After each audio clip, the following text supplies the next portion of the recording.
Hello, everyone. Welcome. If you can go over to the chat and tell us where you're joining us from and how many students are with you and how old the students are that are with you, that is really fun for us to see. We'll get started in 4 minutes so everyone can get settled.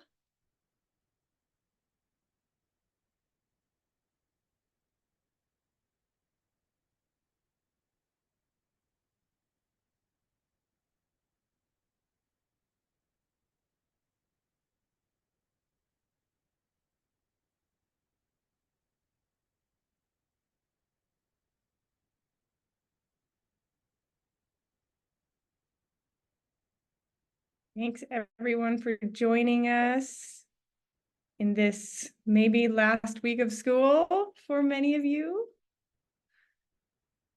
or second to last week.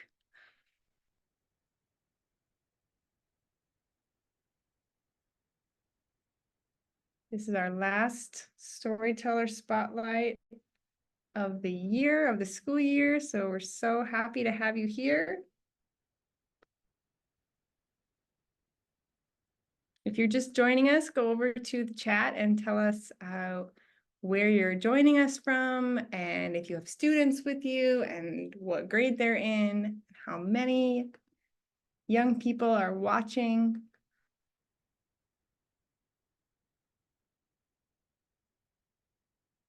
We'll get started in 3 minutes.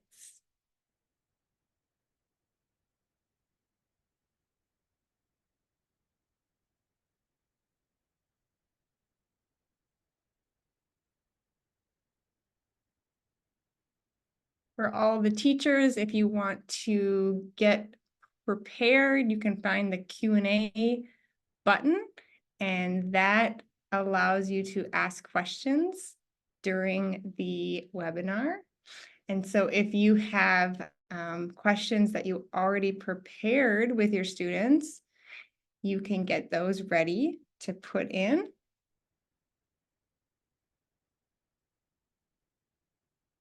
Make sure you're putting in the name of the student or the classroom that asked the question for us.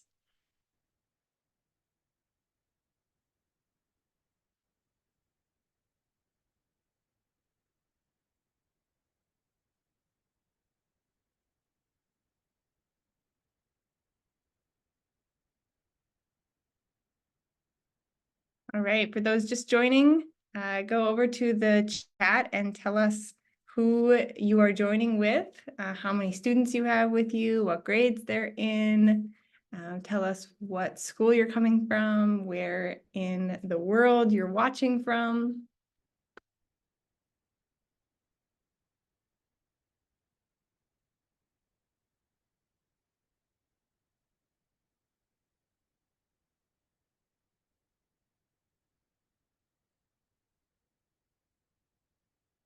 We will get started in less than a minute.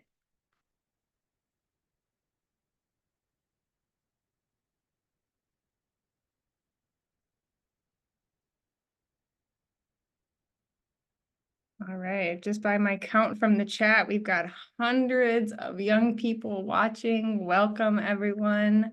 We are so excited you are here.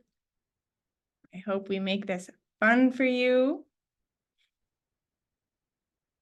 All right, let's get started. Welcome, everyone, to Storyteller Spotlight, brought to you by Mackin. My name is Kaya Heisey. I am the host of Storyteller Spotlight, but you only have to see me for a second, and then we'll hand you over to Grace. We are so excited. Grace Lin is joining us today. Our special thanks to Little Brown and Company, Hachette, for sponsoring this webinar today. They're also going to give away some free books. So for anyone who joined live, any classroom that joined live, you're entered to win those, and we'll let you know if you win. Grace Lin, welcome Grace. Grace grew up in upstate New York with two sisters, While the other sisters became scientists, Grace became an artist. Grace went to school for illustration at the Rhode Island School of Design. She has won lots of awards for her books and been honored many times. Grace now lives in Northampton, Massachusetts with her husband, daughter, and chickens. For the teachers, find the Q&A button because that's how we're going to ask questions to Grace throughout. Make sure that you put the name of the student who asked or the name of the classroom who asked.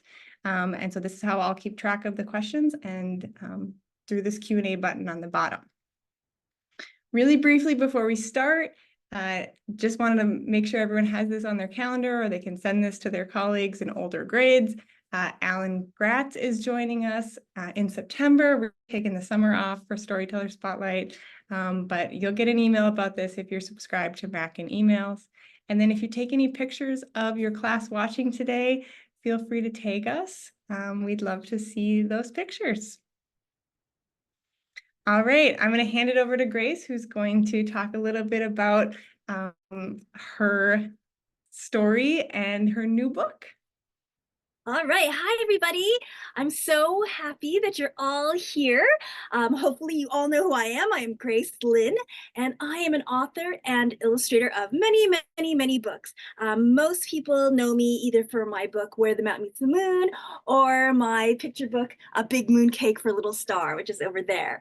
But so I am both an author and an illustrator, which means I write the words to a book. So I write all these words in here, but I also do the illustrations, which means I draw the pictures. So that's why A Big Moon Cake for a Little Star is a picture book like this one, and I do the illustrations on the inside. So like I said, because I'm an author and an illustrator, I do all different kinds of books. I write and illustrate board books like this. These are books for babies. I write and illustrate picture books like this. These are books that are meant to be shared because teachers can read it to their students, guardians can read it to their parents. You can sit down, guardians can read it to their kids, not their parents. Guardians can read it to their kids because you can sit down and read it in one sitting. And I write and illustrate early readers. Oops. Like this. There you go, early readers. This is for students who are just learning to read. And I also write and illustrate novels like this. And these, most people use these for independent reading because they're kind of thick, but you could share these too. It would just take a little bit longer for a teacher to read this to their kids because, you know, it's thicker, like a chapter a day or something like that. Now, those are all the different kinds of books that I author and illustrate. But I have a new book, or the newest book that I just came out with is this one, and it's called Chinese Menu. And this book is thick, but it is not a novel, and it has a lot of pictures in it too, but it is not a picture book either. This book is unlike all my other books because this book is actually a collection of stories. This book is actually a collection of stories behind your favorite Chinese food, because hopefully everybody who's watching here has had Chinese food before. If you have not had Chinese food before, please go to a Chinese restaurant and try it. I'm sure you'll find something that you'll love because Chinese food is delicious. Now, when you go to a Chinese restaurant, you usually get a menu with all the dishes that you could choose from to order. Now, of course, that menu is the dishes that you can choose to order, but do you know that menu is also kind of like a table of contents for stories, because every single one of the dishes on your Chinese menu has a story behind them. They have these beautiful stories, they have these strange stories, they have these weird stories, they have all these myths and legends behind every single one of those dishes. For example, I bet you almost all of you have had dumplings before, dumplings at a Chinese restaurant. And have you ever noticed that the dumplings at a Chinese restaurant, when you look at them, they're actually kind of shaped like a person's ear, right? That is because those dumplings are shaped like a person's ear on purpose because they were actually invented by an ancient Chinese doctor as a cure for frostbitten ears. Yes, a long time ago in ancient China, a doctor was walking through the village and he saw all these villagers suffering from frostbitten ears. And he said, "Oh, I should help them." So he went to his home and he's like, "I'm going to make a medicine that when they eat it, it will warm them up from the inside and cure their frostbitten ears." So he chopped up all this meat and he put all these spices and warming herbs inside. And then he was going to cook it and he's going to cook it in a dough. But as he was wrapping it in the dough, he's like, I need to make sure that people know that this is for frostbitten ears, because back then not a lot of people were reading. So he said, "I'll make them ear shaped so everybody will remember that they're for frostbitten ears." And so he made he made ear shaped medicine, I guess. He cooked it. He brought it to all the villagers. He gave everybody 2 of these medicines, because one for each ears. And he said, "Eat this. If you eat it, it will warm you up from the inside and cure your frostbitten ears." Now, I don't know if it actually cured anybody's frostbitten ears, but people sure did love the medicine. In fact, we still love it to this day because that is the dumpling that we eat to this day. So that's just an example of one of the many stories that are in your Chinese menu. And if you want to know all the stories that are in your Chinese menu, they're right here in my book, Chinese Menu. Now, I thought I would read you a story from this book. This story that I thought I would read you has 4 dragons in it, because this year right now is the year of the dragon. And this is the story of chow mein. I hope you've all had chow mein before too, because chow mein is a delicious noodle dish. And I bet you almost any restaurant you go, Chinese restaurant you go to, you can try this delicious noodle dish. Okay, so if you hadn't had it yet, please go try it. And this right here is the story of chow mein. You might recall the dragon kings of the 4 seas. Back in ancient China, there was the black dragon of the North Sea, the red dragon of the South Sea, the red dragon of the East of the green dragon of the East Sea, and finally the white dragon of the West Sea. Now, these 4 dragon kings were friends, but they were also very competitive. Each was always trying to outdo the other and show off. "I can crack the clouds like an egg," Red Dragon bragged, "and the rain pours down like a waterfall." "A waterfall?" mocked White Dragon. "Why, your rain is nothing more than spittle." "Ha," said Black Dragon. "Don't make me laugh so hard. My tears are more water than both your rain put together." "You might make rain," Green Dragon replied, "but you move your clouds like a sleeping tortoise." And so on. Finally, one day, after a particularly tempestuous argument, the Dragon Kings decided to test one another's skills. On the 6th day of the 6th month of the year, the 4 would meet over the Yellow River and have a rain and cloud shifting competition. However, when Black Dragon won, the other 3 demanded a rematch. So they agreed to meet again the next year at the same time and date. And of course, when White Dragon won that time, another rematch was made. Soon it became a yearly tradition. The 4 Dragon Kings found it great fun. However, it was not fun at all for the people who lived by the Yellow River. The Dragon King's game caused the river to flood dangerously, destroying homes and temples. "We must have angered the Dragon Kings," the villagers said to each other. "Why else would they cause us such devastation?" So the villagers built a temple, hoping it would please the Dragon Kings and make them forgive whatever wrong they had done.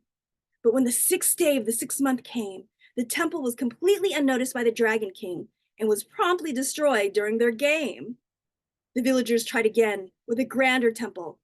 It was also destroyed. They tried again with an even grander temple. That too was destroyed.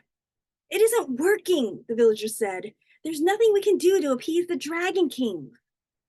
"Perhaps we should forget about the Dragon Kings," one of the villagers said. "Instead, we should concentrate on the river. I have heard of a village far downstream that created a dam to protect it from the floods. Let us learn from them."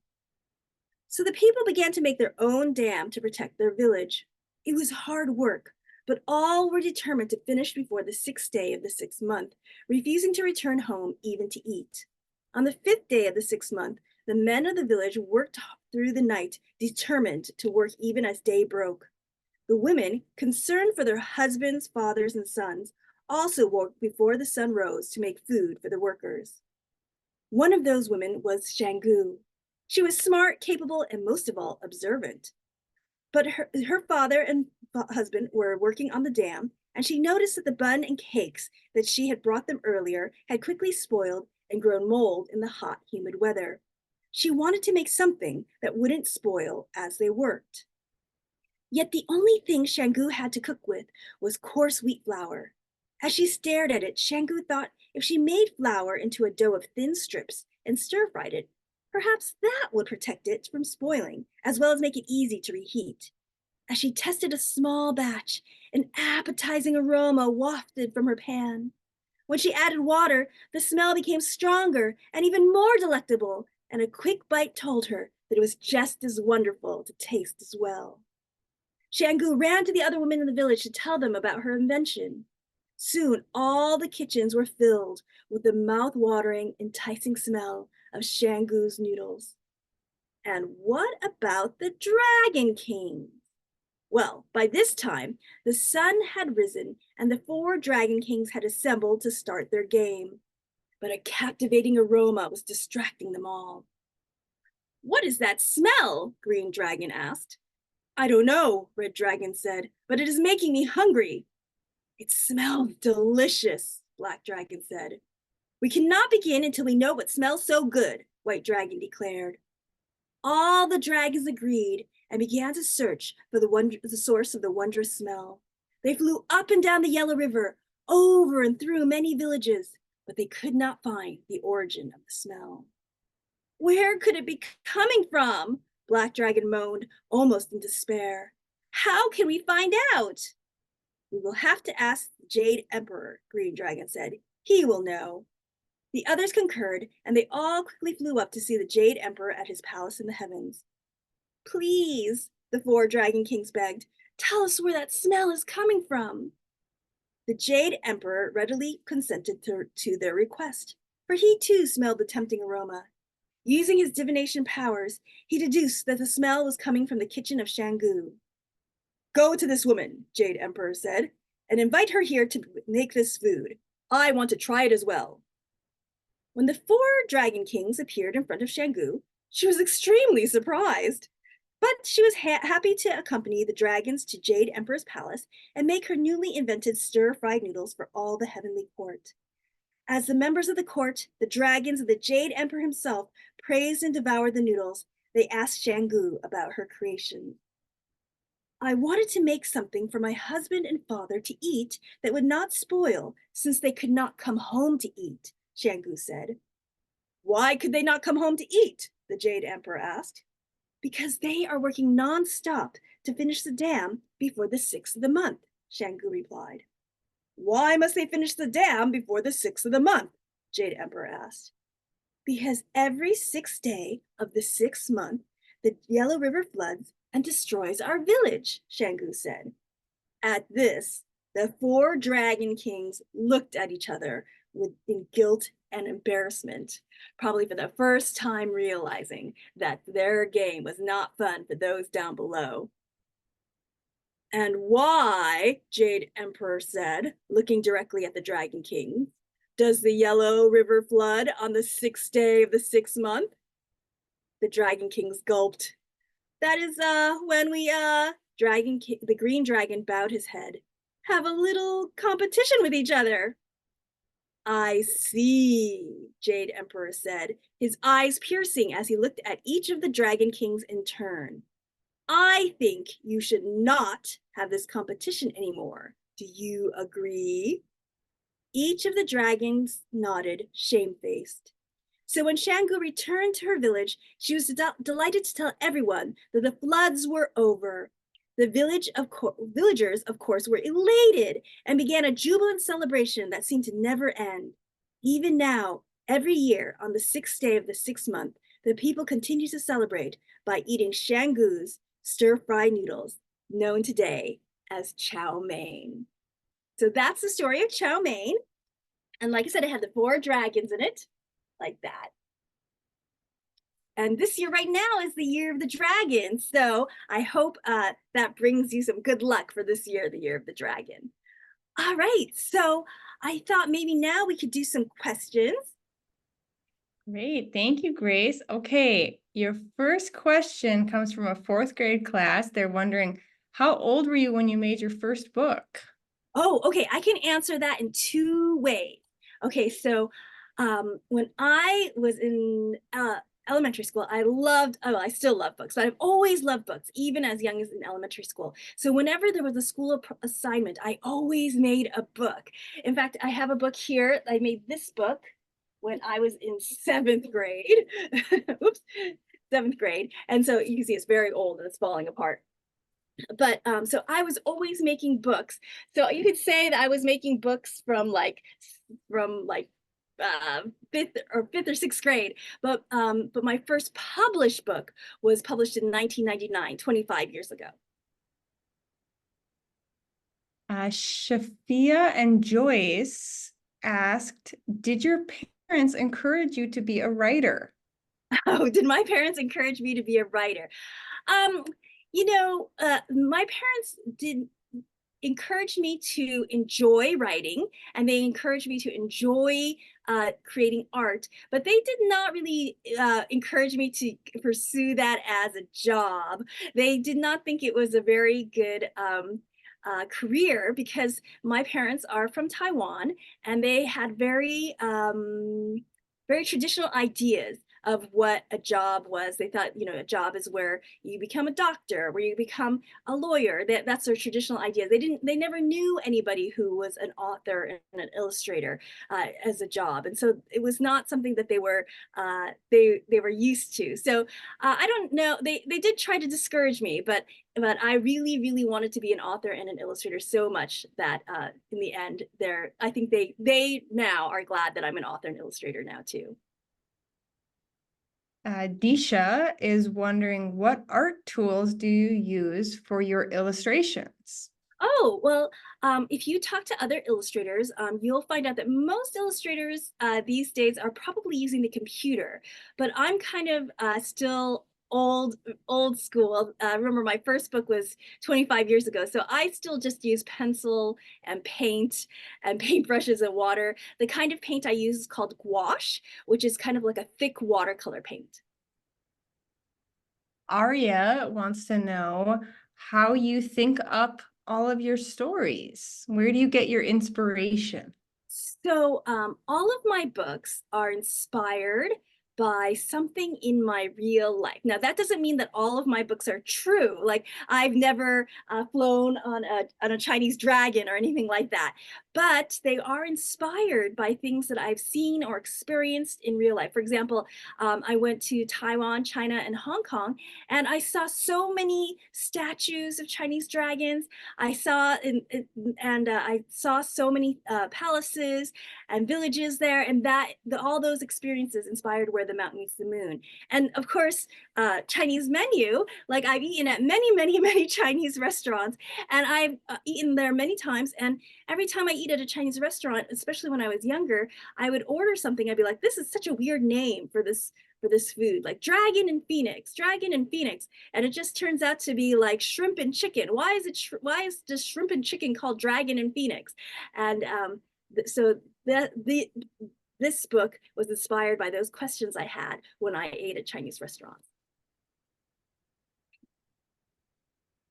Timothy is wondering, who made you want to be an author? Who made me want to be an author? Well, there wasn't exactly a who, but I will tell you that, like I said, I always loved books when I was younger. And when I was leaving 6th grade, my teacher stopped me and she said, "Oh, Grace Lin, I noticed that you love making books. Whenever there's a class assignment, you always make a book." And I said, "Yes, yes, I love making books." And she's like, "Well, I found this big national contest, where if you write and illustrate your own book and send it into this big national contest, if you win first place, they'll publish your book. I think you should enter." So I said, okay, sure. And I took the contest entry form, and all summer I worked so hard on my book, and I worked and I worked and I worked, and I did all the illustrations. I did all this, wrote this, the best story I could, and I sent it into this big national contest. Now, about 9 months later, I got a letter back in the mail from the contest. I did not win first place, so my book was never published. I didn't win second place. I didn't win third place, but I did win fourth place. And with fourth place, there was still a prize. There was a prize of $1,000. And so when I won $1,000 for fourth place, I was so excited. That was the first time I realized that you could make money making books. And that's the first time I realized, oh, wait, being an author and an illustrator could be a job. That could be something that I could do as a job when I'm older. And so that's what made me decide that I wanted to be an author and an illustrator. So I guess the person who, if you want to say who, is probably my sixth grade teacher, Mrs. Morgan. A third grade class is wondering, what languages have you written your books in? Oh, what a good question. I only write my books in English, right? Because that is the only language that I know. I've tried to take Chinese classes. I'm not very good. But I know a little bit of Chinese, but not that much. But I would never dare to write in Chinese. But you're probably looking at these books over here that are written in, that have a big moon cake and little star for little star in French and also in Chinese. And so other countries have taken my books and they've translated it and they sell. So a big moon cake for little star is sold in France and it's in French. So I don't write them in those languages. The publisher translates them for me. Stella wants to know, in addition to your writing and illustrating, do you have other hobbies?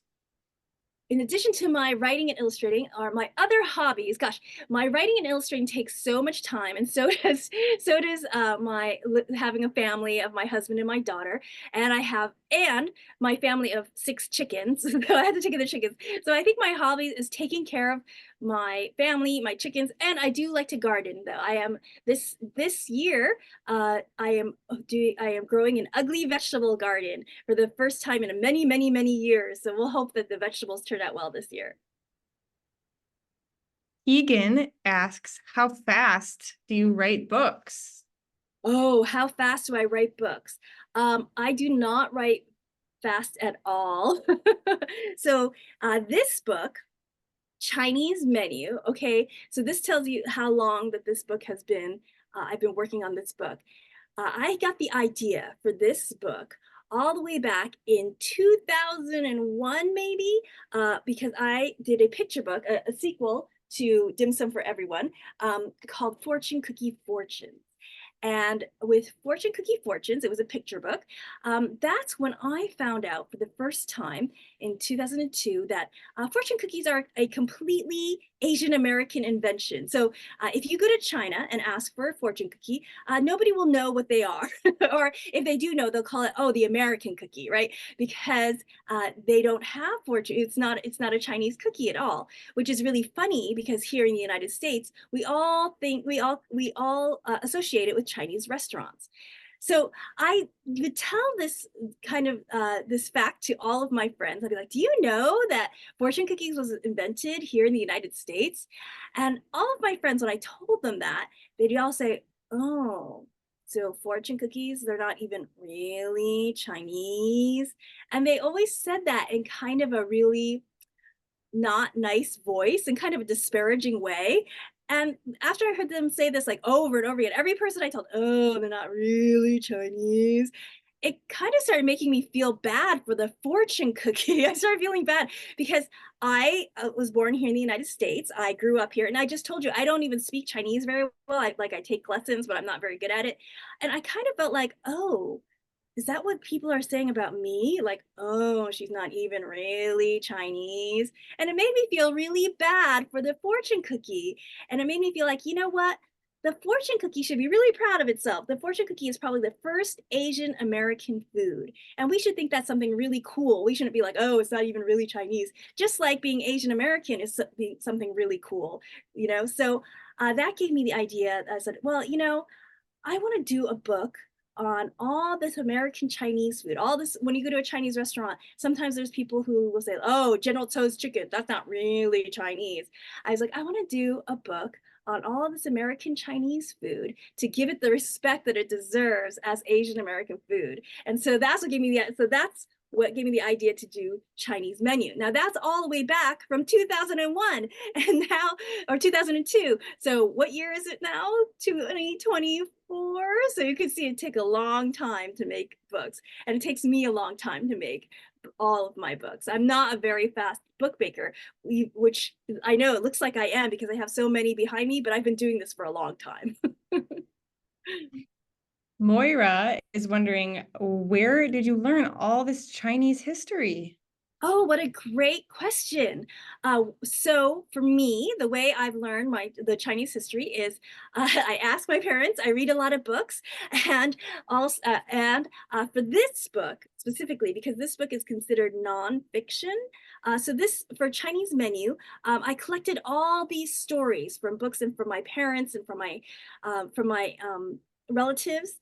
But then because it's considered nonfiction, meaning we want to make sure that it has real roots in history and culture, I actually hired a research assistant to help me, and we double checked and made sure all the stories that I had in this book are real Chinese myth, real Chinese legends, with annotations, because otherwise I didn't want to just put a story in that my dad made up over the dinner table. So usually it's just from my parents or reading books, but once in a while I'll get help from like a research assistant, like I did with this book. Mark wants to know, what are your chickens' names?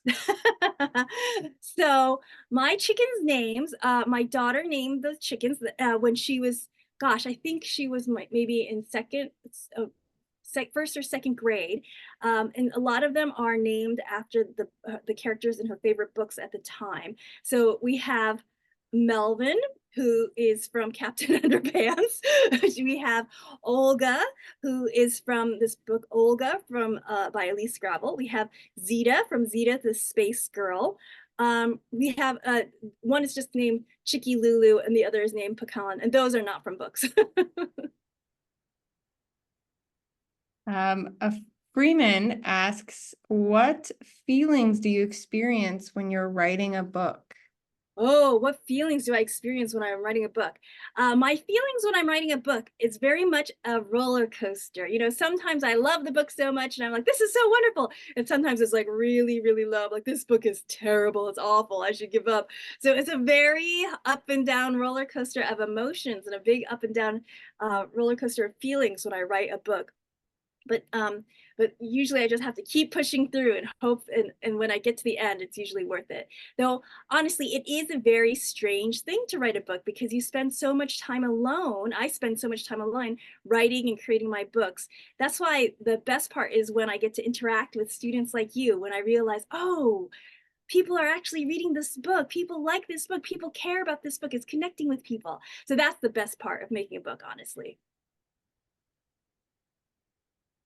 Here's the last question. Jumping off what you just said, actually, Ariel wants to know how it makes you feel when you get to share your books with students. Oh, I feel great when I get to share my books with students. That's the best part for me. I've been doing this for a long time, and I realized that a lot of students ask me, what do you like better, writing or illustrating? You know, are you more of a writer or are you more of an illustrator? And the truth is, the longer I've been doing this, the less I think of myself as a writer or an illustrator. I just think of myself as a storyteller, as somebody who likes to tell stories, and I use pictures and I use words to tell the stories. But the thing about being a storyteller is that it's in the word. You have to tell that story to somebody. That's what makes it worthwhile. So knowing that that I'm telling and sharing my books in stories with students, that's what makes it all worthwhile. So thank you so much for receiving my stories, and I hope you like them. Okay, well, you guys did so good. You asked so many good questions. I didn't get to all of them, but I'm going to send them all to Grace so she could see what good work you did and what good questions you made, and anything you put in the chat, I'm going to send to Grace too. So if you want to take 1 minute before we're done to say thank you to her or anything else you want to tell her, we will leave it open. And Grace, if there's any last thing you want to say to the young people watching. Sure. So I told you that I only know a little bit of Chinese, but I'll teach you this one word, okay? The one word I'd like to teach you is 再见, because 再见 means goodbye. So we'll all say it together. I know I can't hear you, but I'll pretend that I can hear you, and we'll all say it together on the count of three, okay? So the word is 再见. Ready? 1, 2, 3. 再见. Bye, everybody.